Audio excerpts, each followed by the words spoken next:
Hello, everybody, and welcome to What Is Real Is, a short episode today. First things first, if all goes according to plan, then tomorrow I will be joining a stream hosted by Skeptorr. I will be providing links below to Skeptorr's channel. Um, if I am not mistaken, besides Skeptorr and I, there will also be Zarathustra's Serpent, and possibly the Skeptic Feminist, I'm not sure. We will be discussing Israel and a plethora of other things. Um, so stay tuned.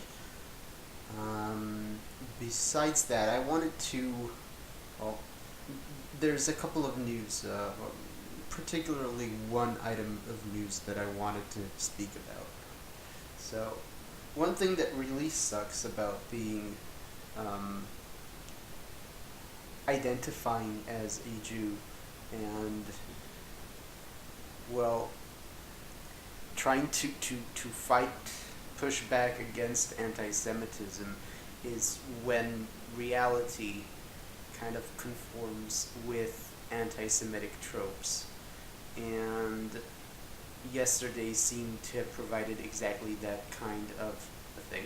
So, what I mean is, for example, how when you try to speak about how Jews don't control everything as far as politics go, and then you end up talking about George Soros and Sheldon Adelson, and two 80-something-year-old Jews who have a lot of power within American politics, and in case of Adelson, also in Israeli politics.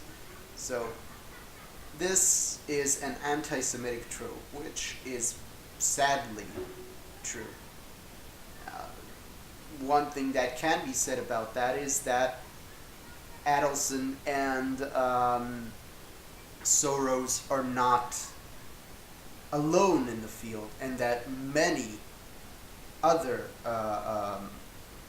multimillionaires, billionaires who are not Jewish also have their hands within American politics. People, for example, like the Koch brothers. But, okay, anyway, this is beside the point. So, since Trump's election, there have been a lot of bomb threats placed against Jewish community centers, and besides that, also cases of vandalism to Jewish cemeteries. I still believe that the vandalisms were enacted by white nationalists, but I don't know that American police has any lead as far as that goes. But sadly, I can say that the majority, if not all, of the bomb threats placed against Jewish community centers were placed by 19-year-old Israeli teen who is also an American citizen. A joint effort by American cyber unit and their equivalent in Israel managed to capture this teen in his home in Ashkelon. He apparently attempted to grab a female officer's gun while he was being arrested. He was not shot and killed or something. He is under custody right now, as is his father. Apparently, he had some pretty serious tech rig at home, such as this kind of, I don't know, almost like a satellite plate, something that a Wi-Fi antenna that was huge. Um, Stuff that I don't believe that he hid from his parents, and makes it kind of, I don't know how involved his parents were, but his father is under arrest, and as it seems, the teen was also behind a similar crime in Israel, where he placed bomb threat against Israeli schools, as well as having placed similar bomb threats against all sorts of institutions in Europe and in New Zealand and Australia. Um, Hundreds. Now, the family lawyer states that the kid has a brain tumor, and that this brain tumor has made the teen essentially a psychopath, and that he has not been able to remain in any social framework for any lengthy period of time, and that because of his health problems, he was not drafted into the obligatory, compulsory draft into the IDF, and he has been suffering from this tumor since the age of 14.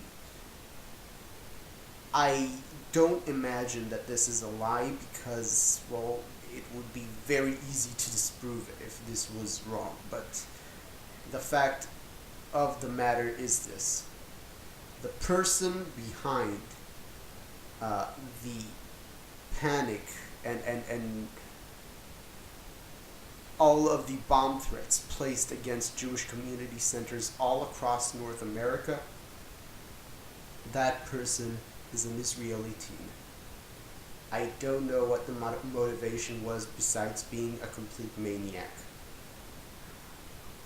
This was not a Mossad job or anything. And it is...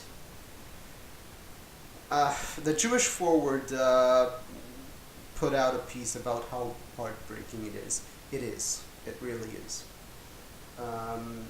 And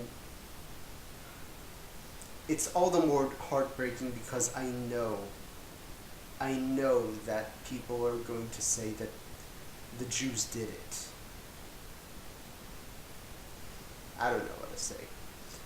Anyway, so again, if all goes well and all according to plan, tomorrow I will be